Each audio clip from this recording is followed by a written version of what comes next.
My wife expected anger when she confessed, but I showed none. That calm reaction led to outcomes she never anticipated when she spoke. I slept with someone else. The words hung in the air between us like smoke. I didn't move, didn't blink, just sat there on our leather couch, hands folded in my lap, and looked at her. She stood near the doorway, her arms wrapped around herself like she was cold. But it was 70 degrees in our living room. Hey viewers, before we move on to the video, please make sure to subscribe to the channel and hit the like button if you want to see more stories like this. I'm 34, married for 6 years, and until 3 seconds ago, I thought I knew what my life looked like. Did you hear me? Her voice cracked slightly. I heard you. My voice came out flat, emotionless, like I was confirming a dinner reservation. She took a step forward, her face twisted in something I couldn't quite identify. Guilt, maybe. Or fear. Aren't you going to say something? I tilted my head slightly. What would you like me to say? Her hands dropped to her sides. I don't know. Yell at me. Call me names. Something. I leaned back against the couch cushions. Why would I do that? Because I just told you I cheated on you. Her voice rose an octave, desperation creeping in around the edges. I understand, I said quietly. You were very clear. She stared at me like I'd grown a second head. That's it. That's all you have to say. I stood up slowly, smoothing down the front of my shirt. No, I have a question. Hope flickered across her face for just a moment. Okay. Do you love him? The hope died. What? No. It was just what? I interrupted. A mistake? A moment of weakness? Something that just happened. She nodded frantically. Yes, exactly. It didn't mean anything. I picked up my phone from the coffee table. Checked the time. 8:37 p.m. Then why did you do it? I don't know. Her voice was barely a whisper now. I was confused. We've been distant lately, Anne. We have been distant, I agreed. You're right about that. She moved closer, reaching for my hand. I stepped back before she could touch me. So you understand? She asked. You feel it too? I do. Relief washed over her features. Then we can work through this. We can go to counseling. We can fix. Who is he? The relief vanished. Does it matter? Answer the question. She bit her lip. Looked away. Someone from the gym. I nodded slowly. The one on 5th Street. Yes. How long? What? How long has this been going on? It was just once. Last Friday night. After my spin class. I walked to the window, looked out at our quiet suburban street. The Martinez family across the way had their porch light on. Their teenage son was shooting hoops in the driveway. Normal life, continuing as normal. You came home at 11:30 that night, I said without turning around. Your class ends at 8. Silence behind me. I went for drinks with some of the girls after. Which girls? More silence. I turned to face her. You're lying. I'm not. Don't. My voice cut through her protest like a knife. Don't lie to me more than you already have. Tears started rolling down her cheeks. Okay, you're right. It wasn't just once. How many times? I don't know. Estimate. Maybe 10 times. Over the past 2 months. I felt something cold settle in my chest. Not anger. Not rage. Just cold. Thank you for being honest. She wiped at her face with the back of her hand. So what happens now? I picked up my keys from the table by the door. Now I'm going to leave for a while. Panic flashed across her face. Where are you going? Does it matter? I echoed her earlier words back at her. She flinched. Please don't go. We need to talk about this. We are talking about it. No, we're not. You're barely reacting. It's like you don't even care. I paused with my hand on the doorknob. Is that what you wanted? For me to care? Of course I want you to care. You're my husband. Then you should have thought about that before you fucked someone else 10 times. The profanity felt foreign in my mouth. I never cursed at her. Not in 6 years of marriage. Not even during our worst fights. She stumbled backward like I'd slapped her. I'm sorry, she sobbed. I'm so sorry. Please don't leave. But I was already walking out the door. I drove. Didn't know where I was going. Didn't care. Just drove through familiar streets that suddenly felt like they belonged to someone else's life. My phone buzzed. 13 texts from her. I didn't read them. Eventually, I ended up at a bar on the edge of town. Place called Murphy's. Dark wood, darker lighting, and exactly the kind of anonymity I needed. I ordered whiskey. Neat. The bartender was an older guy with a gray beard and knowing eyes. He didn't try to make conversation. Just poured and moved on. I was on my 3rd drink when my phone rang. Not her this time. My brother. I considered ignoring it. But he'd just keep calling. Yeah. Hey man. What's up? His voice was casual. Easy. The voice of someone whose wife hadn't just detonated their entire life. Can't talk right now. You sound weird. Everything okay? Fine. You're a terrible liar. Where are you? Murphy's. A pause. The dive bar on Chester Road? Yeah. I'll be there in 20 minutes. You don't have to. But he'd already hung up. I ordered another drink. My brother showed up in 18 minutes. He slid onto the stool next to me, flagged down the bartender, ordered a beer. Didn't say anything for a full minute. Just sat there, drinking. So he finally said, "What happened? What makes you think something happened?" "Because you're drinking alone at Murphy's on a Wednesday night, and you look like someone died." I took a sip of whiskey. Let it burn down my throat. She cheated. He went very still. What? You heard me. When? With who? Guy from her gym. Been going on for 2 months. He cursed under his breath. I'm sorry, man. That's fuck. I'm really sorry. She told me tonight. Just came out and said it. Out of nowhere. I thought about that. Not exactly. What do you mean? I stared at my glass. We've been having problems. For a while now. What kind of problems? The kind where 2 people live in the same house, but might as well be strangers. He absorbed this. I didn't know. Nobody did. We were good at hiding it. How long? A year, maybe. Longer if I'm being honest with myself. The bartender came by, refilled my glass without asking. My brother watched him go before speaking again. What are you going to do? I don't know. Do you want to work it out? I turned to look at him. Would you? He met my eyes. No. Me neither. So divorce. The word felt heavy. Final. Yeah, probably. Have you told her that? Not in so many words. But she knows. She's not stupid. She knew what she was doing when she told me. My brother frowned. What do you mean? She wanted a reaction. Wanted me to yell, to fight, to show her I still cared enough to be angry. And you didn't. No. Why not? I finished my drink. Because I realized something when she said it. Something I've known for a while, but didn't want to admit. What? I don't love her anymore. The words hung between us. True and terrible and undeniable. When did that happen? I don't know. Gradually, I think. So slowly I didn't notice until it was already gone. Did she notice? I think so. I think that's why she did it. That's not an excuse. No, it's not. But it's an explanation. We sat in silence for a while. Other patrons came and went. The jukebox in the corner played something twangy and sad. Do you remember when I proposed to her? I asked. Of course. That restaurant downtown. You were so nervous you could barely hold the ring. I was terrified she'd say no. But she didn't. No. She cried and said yes, and I thought I was the luckiest man alive. And now I wonder if we were both just playing the parts we thought we were supposed to play. My brother considered this. Maybe. But that doesn't mean it wasn't real. Doesn't it? No. It just means it ended. I signaled for another drink. The bartender looked at my brother, who nodded slightly. One more, then cut him off. She's going to fight the divorce, my brother said. Probably. She'll cry. Say she'll change. Beg you to go to counseling. I know. Can you handle that? I'll have to. He finished his beer. Where are you staying tonight? Haven't thought about it. Come to my place.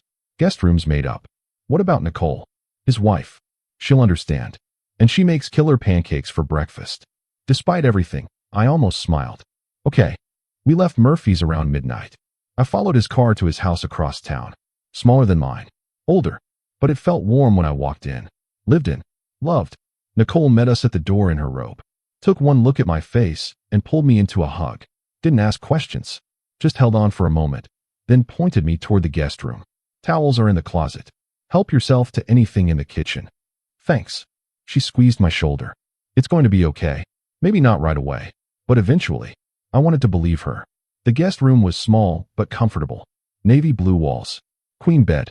Single window overlooking their backyard. I lay down without changing out of my clothes. Stared at the ceiling. My phone buzzed constantly. 47 texts now. 3 voicemails. I turned it off. Sleep came in fits and starts. Every time I drifted off, I'd wake up expecting to be in my own bed. Then reality would crash back in. Morning came too early. I could smell coffee and bacon. Found my way to the kitchen where Nicole was indeed making pancakes. My brother sat at the table, already showered and dressed for work. Morning, he said. How'd you sleep? Like shit. Nicole slid a plate in front of me. 3 pancakes, bacon, scrambled eggs. Eat. It was an order, not a suggestion. I ate. Didn't taste any of it. You need to call her, my brother said. I know. What are you going to say? That I want a divorce. Nicole paused mid-flip. Are you sure? Yes. Have you really thought about this? I set down my fork. I've thought about nothing else all night. She studied my face. Okay, but maybe don't do it over the phone. I'm not going back there. Then meet her somewhere public. A coffee shop or something. My brother nodded. That's actually smart. Keeps things civil. I pushed food around my plate. Fine. I'll text her. I turned my phone back on. 62 texts. 7 voicemails. Dozens of missed calls. I scrolled through without reading. Typed out a message. Meet me at Bradley's Coffee at noon. We need to talk. Her response came in seconds. Okay, I'll be there. I love you. I didn't reply to that part.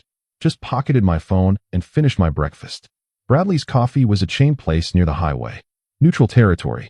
Public enough that neither of us could make a scene. I got there early. Ordered black coffee. Sat at a corner table with my back to the wall. She arrived at 5 minutes to noon. I watched her scan the room, spot me, make her way over. She looked terrible. Eyes red and swollen. Hair pulled back in a messy ponytail. No makeup. She sat down across from me. Hi. Hi. Silence stretched between us. You didn't come home, she finally said. No. I was worried. Were you? She flinched. Of course I was. You left without telling me where you were going. You wouldn't answer your phone. You're right. That was inconsiderate of me. Are you being sarcastic? No. She searched my face. I don't understand you right now. What's there to understand? This. The way you're acting. The way you're looking at me like I'm a stranger. I took a sip of coffee. Aren't we, though? Strangers? We're married. Is that what this is? Her hands trembled slightly as she reached for the coffee cup I'd ordered for her. Same as always. Vanilla latte, extra shot. She noticed. You remembered my order. Habit. Right. Habit. She took a drink. I barely slept last night. I kept thinking about what I said. How I said it. I should have. You should have what? Not told me. Or told me differently. I don't know. Both. Neither. I'm so confused. Let me clear things up for you then. I folded my hands on the table. I want a divorce. The words hit her like a physical blow. Coffee sloshed over the rim of her cup. What? No. No, we can fix this. We can go to therapy. We can. I don't want to fix it. You're not even going to try? What's there to try for? Tears started flowing again. Our marriage. Our life together. 6 years. 6 years that ended the moment you decided to sleep with someone else. It was a mistake. I told you that. No, it was a choice. 10 choices, to be exact. 10 separate times you chose him over me. She shook her head frantically. It wasn't like that. It wasn't about choosing. I wasn't thinking. That's the problem. You weren't thinking. You weren't thinking about our vows. About trust. About the fact that you were destroying everything we built. I know. God, I know. And I hate myself for it. But doesn't that count for something? I leaned back in my chair. It counts for the fact that you have a conscience. Good for you. Why are you being so cold? Would you prefer if I was angry? Yes, she said desperately. I'd prefer anything over this. You're acting like you don't care at all. You know what? You're right. I don't care. And that's the worst part. She went pale. What? I should care. I should be furious. Devastated. Something. But I'm not. I'm just empty. I don't believe you. Believe what you want. No. She slammed her hand on the table. No, I don't accept this. You don't get to just give up. I'm not giving up. I'm accepting reality. What reality? That we've been over for a long time. You just made it official. She stared at me. When did you get so heartless? The question caught me off guard. Heartless? Yes. The man I married would never talk to me like this. He would never be so cruel. I felt something flicker in my chest. Not quite anger, but close. You want to talk about cruel? Let's talk about coming home every night to someone who can't even look you in the eye. Let's talk about feeling invisible in your own marriage. Let's talk about watching the person you love turn into someone you don't even recognize. That's not fair. You're right. It's not fair. None of this is fair. But it's honest. She buried her face in her hands. I don't know how to fix this. You can't. Don't say that. It's true. So that's it. You've made up your mind, and nothing I say matters. What could you possibly say that would change anything? She looked up, eyes desperate. That I love you. That I made a horrible mistake.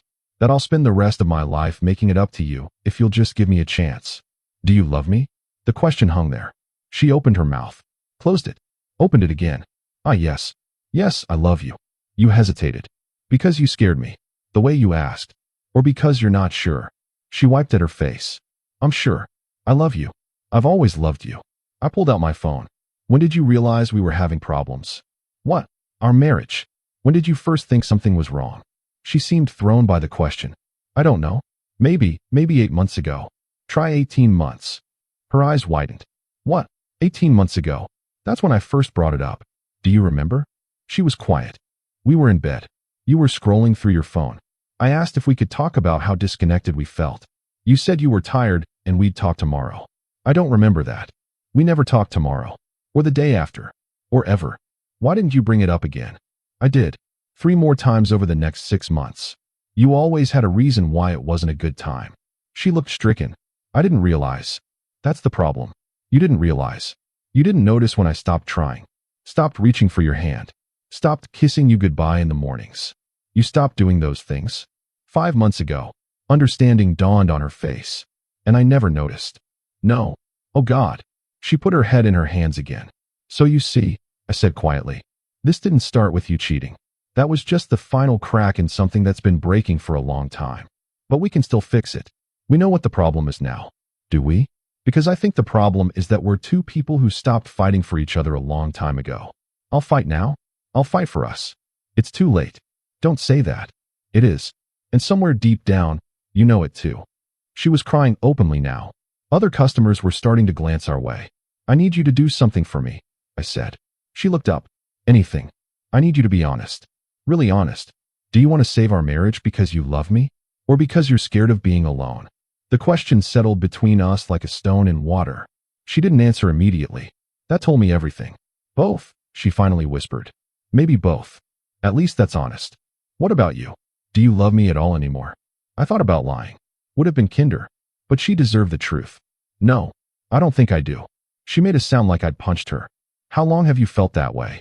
I'm not sure. It happened gradually. Like watching a sunset. You don't notice the exact moment the sun disappears. It's just gone. And you never thought to tell me? Would it have changed anything? I don't know. Maybe. Maybe isn't good enough anymore. She nodded slowly. So what happens now? I'll file for divorce next week. We'll split assets 50-50. The house is in both our names, so we'll need to decide what to do with it. You've really thought this through. I had all night. And that's it. 6 years reduced to paperwork and dividing furniture. What else is there? She laughed bitterly. Nothing, I guess. I stood up. I'll stay at my brother's for now. You can have the house until we figure things out. That's very generous of you. There was an edge to her voice now. I'm not trying to punish you. Aren't you? This feels like punishment. This feels like consequence. There's a difference. She looked up at me. I really am sorry. For what it's worth. I know you are. But it doesn't matter. No, it doesn't. I walked away without looking back. Heard her crying behind me. Didn't stop. The next few weeks were a blur of lawyers and paperwork. She tried calling a few more times. I kept it brief. Necessary information only. My brother's guest room became my life. Nicole continued making breakfast. Continued being kind. I appreciated it more than I could say. The divorce moved faster than expected. No kids. No major disputes. She didn't fight me on anything. Maybe she was as tired as I was. 6 weeks after that conversation at Bradley's Coffee, I signed papers making it official. We were no longer married. I felt nothing. Not relief. Not sadness. Just nothing. My brother took me out for drinks that night. How does it feel? He asked. Like the end of something that ended a long time ago. That's weirdly poetic for you. Yeah, well, divorce makes you philosophical. We clinked glasses. What's next? He asked. I don't know. Find my own place. Figure out who I am when I'm not half of a we. That sounds healthy. Does it? Actually, yeah, it does. I looked at my beer. Can I tell you something? Always. I don't think I'm sad about losing her. I'm sad about losing the idea of her. The version of us I thought we were. That makes sense. Does it? Sure. We all mourn the story we thought we were living. When did you get so wise? Hallmark movies and therapy. The combo is unbeatable. I laughed. First real laugh in weeks. Thanks for everything. The guest room. The support. The pancakes by proxy. That's what family's for. Still, I won't forget it. Good. Because I'm cashing in these favors when Nicole and I need a babysitter. You're pregnant? His face lit up. Found out last week. Didn't want to tell you with everything you're dealing with. Are you kidding? That's amazing. I pulled him into a hug. Congratulations, man. Thanks. We're excited. Terrified, but excited. You'll be a great dad. We'll see. I sat back down. You know what's weird? What? I thought I'd be angrier. About the cheating. About everything. But mostly I just feel relieved. Relieved? Yeah. Like I can finally stop pretending everything's okay. That's not weird. That's honest. Is it wrong that I feel that way? No. It's human. We finished our drinks in comfortable silence. I moved into my own apartment the following month. 1 bedroom, 10th floor, view of downtown. It was small, but it was mine. Nobody else's stuff. Nobody else's schedule. Just mine. I'd wake up on Saturday mornings and make coffee. Sit on my tiny balcony. Watch the city wake up. It was peaceful. One morning my phone rang. Unknown number. I almost didn't answer. Hello. Hi. This is Helen. From Rosewood Counseling. I think you have the wrong number. Is this? She said my phone number. Yes, but I'm not seeing a counselor. Oh, well, your wife? Ex-wife. I suppose. She scheduled an intake session for both of you. For couples counseling. I closed my eyes. When did she schedule this? Yesterday. I have you both down for Thursday at 6. I'm not coming. Oh, she said you'd agreed to try counseling. She lied. There was a pause. I see. Would you like me to cancel the appointment? Yes, please. No problem. Should I leave hers on the books? That's up to her. I hung up, stared at my coffee. She was still trying, still fighting. Part of me admired her persistence. Part of me wished she'd just let go. I blocked her number that afternoon. Not out of anger. Out of necessity. We had nothing left to say to each other. 3 months later, I ran into her at a grocery store. She was in the produce section. Looked different. Shorter hair. New glasses. She saw me before I could turn around. Hi. Hi. Awkward silence. How are you? She asked. I'm okay. You? Getting by. She fidgeted with her shopping basket. I tried calling. Few times. I know. I blocked your number. She flinched but nodded. I understand. I wanted to talk. About everything. There's nothing to talk about. I think there is. We're divorced. It's done. I know. But I never got to really apologize. To explain. I don't need an explanation. Maybe I need to give one. I shifted my weight. What's the point? Closure maybe? I don't know. I just feel like we ended things so abruptly. You ended things when you cheated. She looked down. You're right. I did. So what more is there to say? That I'm sorry. That I regret everything. That I wish I could go back and do things differently. But you can't. No, I can't. We stood there. Shopping carts rolling past. Music playing overhead. Normal people living normal lives. I hope you're happy, she said finally. I'm getting there. Good. That's good. She started to walk away. Stopped. Turned back. For what it's worth, I did love you. I still do, probably. I just lost sight of it. I know. You do? Yeah. But love isn't enough sometimes. She smiled sadly. No, I guess it's not. She left after that. I finished my shopping. Drove home to my apartment. Made dinner. Watched a movie. Went to bed. And for the first time in months, I slept through the night. No dreams. No waking up in a panic. Just sleep. Pure and simple. The next morning, I woke up to sunlight streaming through my window. Made coffee on my balcony. Watched the city. My phone buzzed. Text from my brother. Pancake breakfast at our place Sunday. You in? I smiled. Typed back. I'm in. Life wasn't perfect. Wasn't even close. But it was mine. And somehow that was enough.